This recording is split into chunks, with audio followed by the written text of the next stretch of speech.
Hi friends, പുതിയൊരു വീഡിയോയിലേക്ക് എല്ലാവർക്കും സ്വാഗതം. ചാനൽ ആദ്യമായിട്ട് കാണുന്നവരാണെങ്കിൽ സബ്സ്ക്രൈബ് ചെയ്ത് ലൈക്ക് ചെയ്ത് സപ്പോർട്ട് ചെയ്ത് കാണണേ. സിന്ധുവിനെ തന്നെ എല്ലാവരും മാറി മാറി നോക്കുകയാണ്. ദമയന്തിയും ഹരിയുടെ അമ്മയും എല്ലാവരും അവളെ തന്നെ മാറി മാറി നോക്കുകയാണ്. അപ്പോഴാണ് അവിടെ അച്ഛൻ പറയുന്നത്, എന്താ മോനെ ഈ പറയുന്നത്? എൻ്റെ മോൾ പാവാ മോനെ, എൻ്റെ മോൾക്ക് അങ്ങനെയൊന്നും അറിയില്ല മോനെ എന്ന്. വലുതായിട്ട് പള്ളിക്കൂടത്തിലൊന്നും പോയില്ലെങ്കിലും ദൈവത്തിന് നിരക്കാത്തത് എൻ്റെ മോൾ ഒന്നും ചെയ്യില്ല മോനെ. അറിയില്ലാതെ നുണ പറയാനോ ഒരാളെ ചതിക്കാനോ അവൾക്ക് പറ്റില്ല. അമ്മാവ, അമ്മാവൻ്റെ മോള് മറ്റുള്ള കാര്യങ്ങളിലൊക്കെ അങ്ങനെയായിരിക്കാം.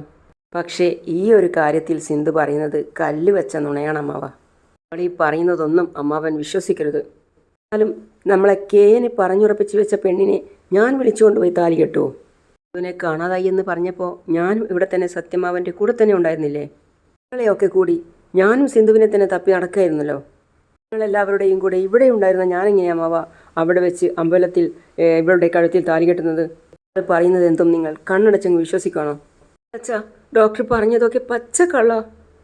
റൂമിൽ തനിച്ചായിരുന്നപ്പോൾ ഡോക്ടർ എന്നെ പിടിച്ചു കെട്ടിക്കൊണ്ടുപോയി കാറിൻ്റെ ഡിക്കിയിൽ അടച്ചു വെച്ചു. എന്നിട്ട് ആർക്കും സംശയമില്ലാതിരിക്കാൻ എല്ലാവരുടെയും കൂടെ ചേർന്ന് എന്നെ തെരയുന്നത് പോലെ അഭിനയിക്കായിരുന്നു. എന്താ എൻ്റെ മോള് പറയുന്നത്? എന്തിനാ ഹരി ഇങ്ങനെ ചെയ്ത്? പക്ഷേ ഹരി അവിടെ വിഷമത്തോടെ നിൽക്കുകയാണ്.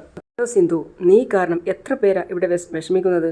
ബന്ധിച്ച് നേടാൻ പറ്റുന്ന കാര്യമാണോ ഇത്? തെറ്റി സിന്ധു, ഞാൻ സ്വപ്നത്തിൽ പോലും വിചാരിക്കാത്ത കാര്യങ്ങളാണ് നീ വിളിച്ചു പറയുന്നത്. ഇതിലൂടെ നീ ഒന്നും നേടാൻ പോകുന്നില്ല സിന്ധു. എന്നത് എന്താണെന്ന് നീയായിട്ട് തന്നെ എല്ലാവരോടും തുറന്ന് പറയുന്നത് നല്ലത്. അങ്ങനെയല്ല, നിന്റെ കള്ളത്രാണത്തിൽ നീ ഉറച്ചു നിൽക്കുകയാണെന്ന് ഞാൻ തെളിയിച്ചു കഴിഞ്ഞാൽ എല്ലാവരും നിന്നെ വെറുക്കും. നിങ്ങളുടെ വണ്ടിയുടെ ഡിക്കിയിൽ നിന്ന് തന്നെയല്ലേ ഞങ്ങളിവിടെ പിടികൂടിയത്? പോലീസ് പറയാം. ഇപ്പോൾ ഇതിലും വലിയ എന്ത് തെളിവാണ് നിങ്ങൾ കാണിക്കാൻ പോകുന്നത്? ഞങ്ങളുടെ കാറിൻ്റെ ഡിക്കിയിൽ സിന്ധുവിനെ കണ്ടത് ഞങ്ങൾ പോലീസുകാർ മാത്രമല്ലല്ലോ, കൂടിയിരിക്കുന്ന നാട്ടുകാരിൽ പലരും കണ്ടിട്ടുണ്ട്. ഇങ്ങനെ തർക്കിച്ചുകൊണ്ട് നിന്നുകൊണ്ട് കാര്യമില്ല. പെൺകുട്ടിയുടെ അച്ഛനും അമ്മയും പോലീസ് സ്റ്റേഷനിൽ വന്നൊരു പരാതി താ. കല്യാണ മണ്ഡപത്തിൽ നിന്നും പെൺകുട്ടിയെ തട്ടിക്കൊണ്ടുപോയതിൻ്റെ പേരിൽ ഇയാളുടെ പേരിൽ കേസെടുത്തേ മതിയാവും. പൊന്നു സാറേ, ഞാൻ നിങ്ങളോട് നേരത്തെ പറഞ്ഞതല്ലേ, ഇത് ഞങ്ങളുടെ കുടുംബ പ്രശ്നം. ഞങ്ങൾ പറഞ്ഞു തീർത്തോളാം. ദയവ് ചെയ്ത് നിങ്ങൾ ഇതിൽ ഇടപെടരുത്. എങ്ങനെ ശരിയാവും? കയ്യും കാലും കെട്ടി ഡിക്കിയിൽ വെച്ച് നിങ്ങളെ മോളെയും കൊണ്ട് ഇയാൾ കിടക്കുകയായിരുന്നു. ഇവിടുന്ന് ഞങ്ങൾ ഇയാളെ പൊക്കിയത്. അതതിന് ഇയാൾ ആ കുട്ടിയെ കെട്ടി എന്നാ പറയുന്നത്. ഇത്രയും വലിയ കുറ്റകൃത്യം ചെയ്ത ഒരാളെ വെറുതെ അങ്ങനെ വിടാൻ പറ്റുമോ? ഹരിയുടെ അമ്മ എന്ത് ചെയ്യണമെന്നറിയാതെ നോക്കുകയാണ്. അപ്പോൾ പോലീസ് പറയാണ്, സിന്ധു, നിങ്ങൾ സ്റ്റേഷനിൽ വന്ന് ഒരു പരാതി എഴുത്താം. ബാക്കി കാര്യങ്ങൾ ഞങ്ങൾ നോക്കിക്കോളാം. അയ്യോ സാർ, അതൊന്നും വേണ്ട സാർ. ഡോക്ടർക്കെതിരെ പോലീസ് കേസൊന്നും വേണ്ട. ഡോക്ടർ എന്നെ ഭാര്യയായി സ്വീകരിച്ചാൽ മാത്രം മതി. ഈ ധിക്കാരം പറയുന്നോ? എൻ്റെ മോൻ നിന്നെ ഭാര്യയായി സ്വീകരിക്കണോ?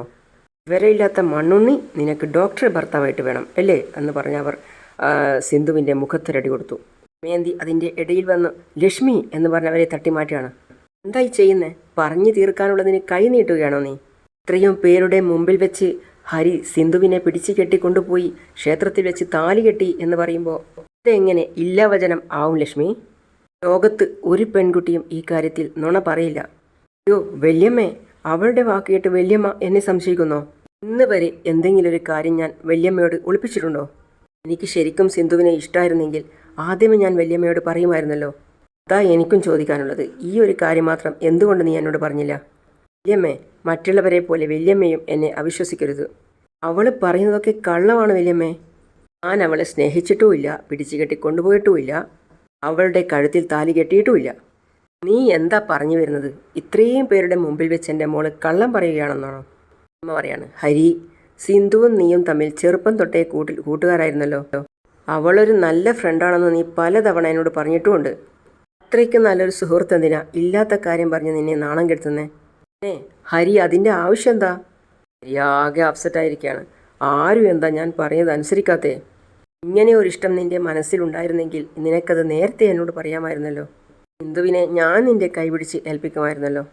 ഇതിപ്പോൾ എല്ലാം കഴിഞ്ഞ് കേന് വേണ്ടി അവളെ പറഞ്ഞുറപ്പിച്ചതിന് ശേഷം പന്തലിൽ നിന്ന് പിടിച്ചു കെട്ടി കൊണ്ടുപോയി രഹസ്യമായിട്ട് അമ്പലത്തിൽ വെച്ച് നീ അവളുടെ കഴുത്തിൽ താലി കെട്ടി. അതെന്തായാലും വളരെ മോശമായിപ്പോയി മോനെ. എന്താ വല്യമ്മ ഇത്? വല്യമ്മയും എന്നെ സംശയിക്കാണോ? ഞാനിങ്ങനെ ഒരു കാര്യം ചെയ്യുമെന്ന് വല്യമ്മയ്ക്ക് തോന്നുന്നുണ്ടോ? ദമയന്തിയേച്ചി, ഞാൻ പ്രസവിച്ചതാണെങ്കിലും അവനെ വളർത്തിയത് ദമയന്തിയേച്ചിയല്ലേ. എന്നിട്ടവൻ ഇങ്ങനെ ഒരു കാര്യം ചെയ്യുമെന്ന് തോന്നുന്നുണ്ടോ? അവനെ പഠിപ്പിച്ചതും വളർത്തി വലുതാക്കിയതും ഇന്നിങ്ങനെ ഒരു ഡോക്ടറായി നിൽക്കുന്നതും എല്ലാം ദമയന്തി ചേച്ചി അല്ലായിരുന്നു. അവനെ പ്രസവിച്ചത് ഞാനാണെങ്കിലും ദമയന്തി ചേച്ചി പറയുന്നതല്ലേ അവൻ്റെ അവസാന വാക്ക്? ചേച്ചി ഒരു വര വരച്ചാൽ ഇന്നേ വരെ അത് അവൻ മറികടക്കാൻ ശ്രമിച്ചിട്ടുണ്ടോ? ഞാനാണ് അവനെ പ്രസവിച്ചതെങ്കിലും വല്യമ്മേ എന്ന് വിളിക്കുമ്പോൾ അവന് 100 നാവല്ലേ ദമയന്തി ചേച്ചി? ചേച്ചി, നമ്മുടെ ഹരിയെ ചേച്ചി വളർത്തിയ ഈ മോനെ ചേച്ചി സംശയിക്കുന്നോ? പറഞ്ഞ് അവർ മനസ്സിൽ ചിന്തിക്കുകയാണ്, ഈ പീറപ്പെണ്ണിനെ എൻ്റെ മോൻ ഹരി ഒരിക്കലും പ്രേമിക്കില്ല. അവനിഷ്ടം സ്നേഹയാണെന്ന് എനിക്കറിയാം. ഡോക്ടറുടെ ഭാര്യയായിട്ട് വിലസാൻ ഇവൾ മനഃപൂർവ്വം എന്തൊക്കെയോ മെനഞ്ഞെടുക്കുകയാണ്. ഡി സിന്ധു, എൻ്റെ മോന് നിന്നെ ഇഷ്ടമാണെന്ന് പറഞ്ഞല്ലോ. എന്നിട്ട് നീ എന്താ അത് ഇതുവരെ ആരോടും പറയാതെ മറച്ചു വെച്ചത്? കാരണം എൻ്റെ മോൻ ഒരിക്കലും നിന്നെ പ്രേമിച്ചിട്ടില്ല. നീ പറയുന്നതൊക്കെ വെറും പച്ചക്കള്ളമാണ്. ഞാൻ പറയുന്നത് കള്ളല്ലമ്മേ. ഹരി എന്നെ സ്നേഹിച്ചു എന്നുള്ളത് സത്യമാണ്. എന്നെ കാർത്തികേയന് വേണ്ടി പറഞ്ഞുറപ്പിച്ചതുകൊണ്ട് പിന്നെ ഡോക്ടർക്ക് ഒന്നും ചെയ്യാൻ പറ്റിയില്ല. എൻ്റെ കയ്യും കാലും കെട്ടി പന്തലിൽ നിന്ന് പിടിച്ചുകൊണ്ടുപോയി അതേപടി എൻ്റെ കഴുത്തിൽ താലിയും കെട്ടി. എനിക്കതിൽ താല്പര്യമില്ലായിരുന്നു. അങ്ങനെ ഒരു കല്യാണം വേണ്ട എന്ന് പറഞ്ഞതിനായി എൻ്റെ കെട്ടുപോലും അഴിക്കാണ്ട് കാറിൻ്റെ ഡിക്കിയിൽ കൊണ്ടുവന്ന് അടച്ചു വെച്ചത്. അത് ശരി, ഓക്കെ, ഞാൻ നിന്നെ തട്ടിക്കൊണ്ടുപോയതൊക്കെ അവിടെ നിൽക്കട്ടെ. അതൊക്കെ ശരിയാണെങ്കിൽ ഈ CCTV, ഈ മണ്ഡപത്തിലെ CCTVയിൽ തെളിഞ്ഞിട്ടുണ്ടാവുമല്ലോ. അത് കേട്ടപ്പോൾ സിന്ധുവിൻ്റെ മുഖമൊന്ന് മാറി. ഈ മണ്ഡപത്തിലെ CCTV ക്യാമറാസ് എല്ലാം ഒന്ന് ടെസ്റ്റ് ചെയ്യണം സാർ. അപ്പം മനസ്സിലാവും ഞാൻ പറയുന്നതാണോ കള്ളം അല്ലെങ്കിൽ ഇവള് പറയുന്നതാണോ കള്ളെന്ന്. പോലീസുകാർ വിളിക്കുകയാണ്. ഈ മണ്ഡപത്തിൻ്റെ മാനേജർ ആരാ? സാറേ, ഞാനാണ് സാർ മാനേജർ. ഇന്നലെ തൊട്ട് കയറിയ CCTV ഫുട്ടേജ് ഒന്ന് കാണാമല്ലോ, അതൊന്ന് പെട്ടെന്ന് റെക്കോർഡ് ചെയ്യും. പോലീസുകാർ അവിടെ മാനേജറെ വിളിച്ചിട്ട് പറയാണ്, പെട്ടെന്ന് പെട്ടെന്ന് വേണം, ഇപ്പോൾ കൊണ്ടുവരാം സാർ. പിന്നെ കാണിക്കുന്നത് സ്നേഹയെയും സ്നേഹൻ്റെ അച്ഛനെയുമാണ്. സ്നേഹയും അച്ഛനും സംസാരിച്ചു കൊണ്ടിരിക്കുകയാണ്. അല്ലേ, നീ അവിടെ പോയില്ലേ? എന്താ അവിടുത്തെ വിശേഷങ്ങൾ? ഞാൻ എന്ത് പറയാനാ ഡാഡി, ഹരിയുടെ ബ്രദർ കാർത്തികേയന് ഫിക്സ് ചെയ്ത സിന്ധു അവസാന നിമിഷം പന്തലിൽ നിന്ന് മുങ്ങി. വാട്ട്? അതെ, യെസ് ഡാഡ്. എന്നിട്ട് ഒടുവിൽ ആ സിന്ധുവിൻ്റെ ഇളയ സിസ്റ്റർ ഭൈരവി അവളെ കൺവിൻസ് ചെയ്ത് കാർത്തികേയനെ കൊണ്ട് അവളുടെ അച്ഛൻ കല്യാണം കഴിപ്പിച്ചു. What nonsense. ആ പെണ്ണെന്തിനാ അതിന് നിന്നു കൊടുത്ത്? ഇമോഷണൽ ബ്ലാക്ക്മെയിൽ ആയിരുന്നു ഡാഡി. എനിക്കതിനോട് സഹതാപ തോന്നിയേ. പക്ഷേ എനിക്ക് ആ കാർത്തികേയൻ്റെ കല്യാണം കഴിഞ്ഞപ്പോഴാണ് സമാധാനമായത്. ഞാനങ്ങനെ നിന്നത് കൊണ്ടല്ലേ ഹരിക്ക് നമ്മുടെ കല്യാണത്തെപ്പറ്റി വീട്ടിൽ ആരോടും സൂചിപ്പിക്കാൻ പോലും പറ്റാതിരുന്നേ. ഇനി നമ്മൾ തമ്മിൽ ഇഷ്ടമാണെന്ന് ഹരി വല്യമ്മയോട് പറഞ്ഞിട്ട് നമ്മുടെ കല്യാണത്തിന് സമ്മതം വാങ്ങിക്കും എന്ന് എനിക്ക് ഉറപ്പ് തന്നിട്ടുണ്ട്. എന്തായാലും ഡാഡിക്ക് അടുത്ത ആഴ്ച അവരുടെ വീട്ടിൽ ചെന്ന് ഹരിയുടെ വല്യമ്മയോട് കാര്യങ്ങളൊക്കെ സംസാരിക്കാം. യെസ്, നിൻ്റെ കല്യാണം ഒരുപാട് സന്തോഷത്തോടെ കഴിഞ്ഞു കാണാൻ വേണ്ടി ഞാൻ ഒരുപാട് എക്സ്പെക്റ്റേഷനോടുകൂടിയാണ് കാണുന്നത്. പക്ഷേ നീ ഒരു കാര്യം ശ്രദ്ധിക്കണം. നിൻ്റെ പാസ്റ്റിലെ രഹസ്യങ്ങളെല്ലാം അറിയുന്ന ഋഷി ഹരിയെ മീറ്റ് ചെയ്യാതെ ശ്രദ്ധിച്ചോളണം. Is very dangerous. അതുകൊണ്ട് എന്തായാലും മോൾ ശ്രദ്ധിക്കണം. പിന്നെ അച്ഛനും മകളും ഒരുപാട് നേരം സംസാരിച്ചുകൊണ്ടിരിക്കുകയാണ് പഴയ കാര്യങ്ങളൊക്കെ പറഞ്ഞിട്ട്. സാർ, കണക്ട് ചെയ്തിട്ടുണ്ട് സാർ, ഇതാ വരുന്നു. അവർ CCTV ഓണാക്കി. ഇന്നലെ തൊട്ട് റെക്കോർഡ് ചെയ്ത എല്ലാ ഫോട്ടോസും കാര്യങ്ങളൊക്കെ ഒന്ന് റീഓപ്പൺ ചെയ്യും. കുറച്ചുകൂടി ഒന്ന് ഫോർവേഡ് ചെയ്തേ. എന്താ രാവിലെ തൊട്ട് ബ്ലാങ്ക് ആണല്ലോ സ്ക്രീൻ? അതാ എനിക്കും ഒന്നും മനസ്സിലാവാത്തത്. ഞാനൊന്ന് ചെക്ക് ചെയ്തിട്ട് വരാം, മാനേജർ പറയാം. ഹരിയുടെ അമ്മ പറയണപ്പോൾ, എടാ ഗിരീഷേ, പേടിയാവുന്നടാ. നമ്മളാണ് CCTVയുടെ കേബിൾ കട്ട് ചെയ്തതെന്ന് ഇവർ കണ്ടുപിടിക്കില്ലല്ലോ. ചേച്ചി പേടിക്കാതിരിക്കേ, ഒന്നും ആരും കണ്ടുപിടിക്കത്തില്ല.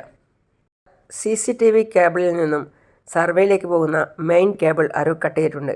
രാവിലെ 6 മണിക്കാണ് കട്ട് ചെയ്തത്. അതുകൊണ്ടാണ് സാർ കേബിളിൽ ഒന്നും വരാത്തത്. പെട്ടെന്ന് തന്നെ പോലീസ് ഹരിയെ നോക്കിയിട്ട് പറയാണ്, ഓ അത് ശരി, അപ്പോൾ എല്ലാം പ്ലാൻ ചെയ്തതാണല്ലേ ആ കൊച്ചിനെ പൊക്കിയത്.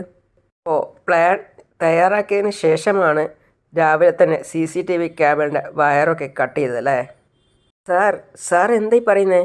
CCTV ഫുട്ടേജ് നോക്കാൻ പറഞ്ഞത് തന്നെ ഞാനല്ലേ? എന്തിനാ സാർ ഞാൻ തന്നെ അത് കട്ട് ചെയ്യുന്നത്? എടോ, താൻ വലിയ ഡോക്ടറല്ലേ, അപ്പോൾ ചെയ്യുന്നത് എന്തായാലും മുൻകൂട്ടി തീരുമാനിച്ച് ചെയ്യുന്നതായിരിക്കില്ലേ? ഇങ്ങനെയൊക്കെ പറഞ്ഞ് ഞാനെന്ത് ചെയ്യാനാ? നിങ്ങളാദ്യം ആ CCTV ക്യാമറയുടെ കേബിളൊക്കെ കട്ട് ചെയ്തത് ആരാണെന്ന് കണ്ടുപിടിക്കാൻ നോക്ക്. അപ്പോൾ അറിയാൻ പറ്റും യഥാർത്ഥ കുറ്റവാളി ആരാണെന്ന്. എന്ന് വെച്ചാൽ സിന്ധുവാണ് CCTV ക്യാമറയുടെ കേബിൾ കട്ട് ചെയ്തത് എന്നാണ് താൻ പറയുന്നത്? പറയാണ്, എന്തുകൊണ്ട് അങ്ങനെ ആയിക്കൂടെ സാർ? ഇത്രയൊക്കെ ചെയ്യാമെങ്കിൽ അതും കൂടി ചെയ്യാൻ അവൾക്ക് മടിയുണ്ടാവില്ല. ഈശ്വരാ, ഞാൻ ചെയ്ത ചെറിയൊരു തെറ്റിന് എൻ്റെ മോനാണല്ലോ ഇന്ന് അനുഭവിക്കുന്നത്. എൻ്റെ മോൻ പറയുന്നതൊന്നും ആരും വിശ്വസിക്കുന്നില്ലല്ലോ. ദമയന്തി അമ്മായി, ഈ CCTVയുടെ കാര്യങ്ങളൊന്നും എനിക്ക് ഇതിൻ്റെ നൂലാമാലകളൊന്നും തന്നെ അറിഞ്ഞൂടാ. എന്തിനാ ഡോക്ടറെ ഇല്ലാത്തതൊക്കെ പറയുന്നത്? ഇതൊക്കെ കേൾപ്പിക്കാനാണോ ഡോക്ടർ എന്നെ സ്നേഹിച്ചത്? പഠിപ്പും വിവരവും ഇല്ലാത്തൊരു പീറപ്പെണ്ണിനെ ഒരിക്കലും എൻ്റെ മോൻ സ്നേഹിക്കില്ല. ഈ പറഞ്ഞതൊക്കെ കള്ളാണെന്ന് സമ്മതിച്ച് മര്യാദയ്ക്ക് നിന്റെ കഴുത്തിൽ കിടക്കുന്ന ആ താലി ഊരി വെച്ചിട്ട് ഇവിടുന്ന് സ്ഥലം വിട്ടോ. ഭൈരവി പറയാണ്, നിങ്ങൾ നിർത്തിക്കേ. സിന്ധുവിനെക്കുറിച്ച് നിങ്ങൾക്ക് എന്തറിയാം? കുറേ നേരമായല്ലോ നിങ്ങൾ അവളെ ഭീഷണിപ്പെടുത്തുന്നു. നിങ്ങളുടെ മോൻ കാണിച്ച തോന്നിവാസത്തിന് ഇന്ന് ഞങ്ങൾ 2 പേരുടെ ജീവിതം നശിച്ചത്. രവി, സിന്ധുവിനെക്കുറിച്ച് അറിയാതെയാണ് നീ പറയുന്നത്. ഹരി പറയാം, നിങ്ങളെക്കാൾ നന്നായിട്ട് സിന്ധുവിനെ എനിക്കറിയാം. നിങ്ങൾ ഈ ചെയ്ത തെറ്റ് കാരണം സിന്ധുവിൻ്റെ ജീവിതം നശിച്ചതെന്ന് നിങ്ങൾ അറിയുന്നുണ്ടോ? നിങ്ങൾ അതെന്താ ഓർക്കാത്തത്? ഇൻസ്പെക്ടർ, ഞാനും സിന്ധുവും കൂടി സ്റ്റേഷനിലേക്ക് വരാം. നിങ്ങളുടെ പേരിൽ ഞങ്ങൾ കംപ്ലൈൻറ്റ് തരാം. FIR ഫയൽ ചെയ്ത് ഉടൻ ആക്ഷൻ എടുക്ക്. അതൊന്നും വേണ്ട ഭൈരവി. ഡോക്ടറെ സങ്കടപ്പെടുത്തുന്നതൊന്നും ചെയ്യണ്ട. എന്നോടുള്ള ഇഷ്ടക്കൂടുതൽ കൊണ്ടല്ലേ ഒന്നും ആലോചിക്കാതെ ഡോക്ടർ ഇങ്ങനെ ഒരു തെറ്റ് ചെയ്തത്? അല്ല, ഞാൻ മറ്റൊരു പെൺകുട്ടിയാണ് സ്നേഹിക്കുന്നത്. എന്താ ഹരി പറയുന്നത്? സത്യമാണോ വല്യമ്മ? വല്യമ്മയോട് പറയാൻ എനിക്കൊരു ചാൻസ് കിട്ടിയില്ല. വല്യമ്മ എന്നോട് ക്ഷമിക്കണം. ഇരിക്കട്ടെ, നീ സ്നേഹിക്കുന്ന ആ പെൺകുട്ടി ആരാ? എൻ്റെ കൂടെ ജോലി ചെയ്യുന്ന സ്നേഹ. താൻ ആ സ്നേഹയെ വിളിച്ചിട്ട് ഉടൻ ഇങ്ങോട്ട് വരാൻ പറ. ഞങ്ങളൊന്ന് ചോദിക്കട്ടെ. ഹരി പോക്കറ്റിൽ നിന്ന് ഫോണെടുത്ത് ഉടൻ സ്നേഹയെ വിളിക്കുകയാണ്. ഡാഡ്, ഹരിയാണല്ലോ വിളിക്കുന്നത്. ആ മോളെ, ഫോണെടുത്ത് സംസാരിക്കുക. പറയ് ഹരി. സ്നേഹേ, നീ ഒന്ന് പെട്ടെന്ന് കല്യാണ മണ്ഡപത്തിലേക്ക് വരുമോ? ആ വരാലോ ഹരി. പെട്ടെന്ന് വരണം കേട്ടോ. ആ ആയിക്കോട്ടെ, ഞാൻ ഇതാ വന്നു. കാര്യം എന്താണെന്നറിയില്ല. ഹരി പെട്ടെന്ന് എന്നോട് അങ്ങോട്ടേക്ക് ചെല്ലാൻ പറഞ്ഞു. ഒന്ന് പോയിട്ട് വരാം. Okay, carry on. Okay dad. പിന്നെ ഭൈരവി പറയാണ്, എന്തായത് ഇൻസ്പെക്ടർ? സിന്ധുവിൻ്റെ കഴുത്തിൽ താലി കെട്ടിക്കൊണ്ട് ഇതാ ഇപ്പോൾ മറ്റൊരു പെൺകുട്ടിയെ വിളിച്ചു വരുത്തുന്നത്. അവർ വന്നാൽ ഇവിടുത്തെ പ്രശ്നങ്ങൾക്ക് പരിഹാരമാവുമോ? സിന്ധുവിൻ്റെ കഴുത്തിൽ ഹരി കെട്ടിയ താലിക്ക് അയാൾ ഉത്തരം പറഞ്ഞേ പറ്റൂ. ഇതിനിടയ്ക്ക് മറ്റൊരു പെൺകുട്ടിക്ക് എന്ത് കാര്യം ഇൻസ്പെക്ടറെ? മേന്തിയേച്ചി, സ്നേഹയും ഹരിയും തമ്മിലുള്ള ഇഷ്ടം എന്നോടവൻ നേരത്തെ പറഞ്ഞിട്ടുണ്ടായിരുന്നു. ഇത് കേട്ട് ദമയന്തിയേച്ചി ഞെട്ടുകയാണ്. അപ്പോഴേക്കും സ്നേഹ അവിടെ എത്തി. എന്താ പ്രശ്നം ഹരി? പോലീസ് പറയാണ്. നിൽക്ക്, അത് ഞാൻ പറയാം. ഇൻസ്പെക്ടർ അവിടെ ഉണ്ടായിരുന്ന കാര്യങ്ങളൊക്കെ മുഴുവനായിട്ട് സ്നേഹയോട് പറയാണ്. ഓ, ഈ ഡോക്ടറെ നിങ്ങൾ സ്നേഹിക്കുന്നുണ്ടോ? ഞാൻ മാത്രമല്ല, ഡോക്ടർക്കും എന്നെ ഇഷ്ടമാണ്. ആയാലും നിങ്ങൾ സ്റ്റേഷനിലേക്ക് വന്ന് ഇയാളുടെ പേരിൽ ഒരു പരാതി എഴുത്താം. നീ ഇത് ലീഗലി ഹാൻഡിൽ ചെയ്യുന്നതായിരിക്കും നല്ലത്. അയ്യോ, അങ്ങനെയൊന്നും ചെയ്തേക്കല്ലേ ഇൻസ്പെക്ടർ സാറേ. സിന്ധു പറയാം, ഒരു തരത്തിലും ഡോക്ടറെ ബുദ്ധിമുട്ടിപ്പിക്കരുത്. ഡോക്ടർ എല്ലാവരുടെയും മുമ്പിൽ വെച്ച് എന്നെ കല്യാണം കഴിക്കണം. എനിക്ക് അത് മാത്രം മതി. അപ്പോൾ ഹരിയുടെ അമ്മ, എടീ, നീ പറഞ്ഞാൽ ഉടനെ ഞാൻ എൻ്റെ മോനെ പിടിച്ച് നിൻ്റെ കയ്യിലങ്ങ് തരുമോ? ഈ പെണ്ണെ, ഇനിയിപ്പോൾ സത്യത്തിൽ ഹരി നിൻ്റെ കഴുത്തിൽ താലി കെട്ടിയിട്ടുണ്ടെങ്കിൽ അത് ഞാൻ വലിച്ച് പൊട്ടിച്ചു കളയോടി. എന്നാലും എൻ്റെ മോൻ്റെ കൂടെ നീ സുഖിച്ച് ജീവിക്കില്ലടി. ഇനിയും നിങ്ങൾക്കാർക്കും എന്നെ വിശ്വാസമാവുന്നില്ലെങ്കിൽ ഞാൻ സിന്ധുവിനെ പ്രേമിച്ചു, സ്നേഹിച്ചു എന്നുള്ളതിന് അവളോട് തന്നെ തെളിയിക്കാൻ പറ. എൻ്റെ മോന് നിന്നോട് പ്രേമാന്നല്ലേ പറഞ്ഞത്? അവൻ നിന്നെ പ്രേമിച്ചു എന്നുള്ളതിന് ഒരു ചെറിയ തെളിവെങ്കിലും നിനക്ക് കാണിക്കാൻ പറ്റുമോ? അവൾ ഉടൻ തന്നെ കണ്ണും മുഖമൊക്കെ തുടച്ചിട്ട് പറയാണ്, എടാ അച്ചു, നീ ഒന്നിങ്ങോട്ട് വന്നേ. നീ എൻ്റെ ഫോണിങ്ങോട്ട് തന്നെ. എന്നെ സ്നേഹിച്ചിട്ടേ ഇല്ല എന്ന് പറയുന്ന ഡോക്ടർ എന്തിനാ രാത്രിയിൽ എപ്പോഴും എനിക്ക് ഐ ലവ് യു എന്ന് പറഞ്ഞ് മെസ്സേജ് അയക്കുന്നത്? അതും കേട്ട് ഡോക്ടർ ഞെട്ടാണ്. ആ ഫോണിലുണ്ടായിരുന്ന മെസ്സേജ് സിന്ധു എല്ലാവർക്കും കാണിക്കുകയാണ്. ഇതാ, എല്ലാവരും കണ്ടോ? ഇതെല്ലാം ഡോക്ടർ എനിക്ക് അയച്ച മെസ്സേജസാ. വാട്ട്? ഞാൻ നിനക്ക് മെസ്സേജ് അയച്ചെന്നോ? എന്താ ഡോക്ടറെ, ഇപ്പോൾ അതുപോലും ഓർമ്മയില്ലെന്നാ? ഇൻസ്പെക്ടർ പറയാണ്, ആ ഫോണിങ്ങോട്ട് തന്നേ. എന്താ ഡോക്ടറെ ഇത്? സിന്ധുവാ നിങ്ങളെ പ്രണയിച്ചത്, നിങ്ങൾ സിന്ധുവിനെ പ്രണയിച്ചിട്ടില്ല എന്ന് പറഞ്ഞിട്ട്? ഇതെന്താ ഡോക്ടറെ ഇങ്ങനെ? ദിവസവും രാത്രി നിങ്ങൾ അവൾക്ക് മെസ്സേജ് അയച്ചിട്ടുണ്ടല്ലോ, നിങ്ങൾ തന്നെ ഒന്ന് നോക്കിയേ. സാർ, ഞാൻ ഒരിക്കലും ഇവൾക്ക് മെസ്സേജ് അയച്ചിട്ടില്ല. ഇവൾ കള്ളം പറയുന്നതാണ് സാറേ. ഓഹോ, അപ്പോൾ സാറാണ് സത്യം പറയുന്നത്, നുണ പറയുന്നത്. ഇത്രയും വലിയൊരു തെളിവ് കാണിച്ചിട്ടും നാണയില്ല ഡോക്ടറെ നിങ്ങൾക്കിങ്ങനെ പറയാൻ? സാർ, ഞാൻ ഒരിക്കലും സിന്ധുവിന് മെസ്സേജ് അയച്ചിട്ടില്ല. അവളുടെ ഫോണിലുള്ള മെസ്സേജിൻ്റെ പേരിൽ എന്നെ കുറ്റപ്പെടുത്തിയിട്ട് കാര്യമില്ല. ഓഹോ, ആയിക്കോട്ടെ, നിങ്ങളുടെ ഫോൺ നീ വന്നേ.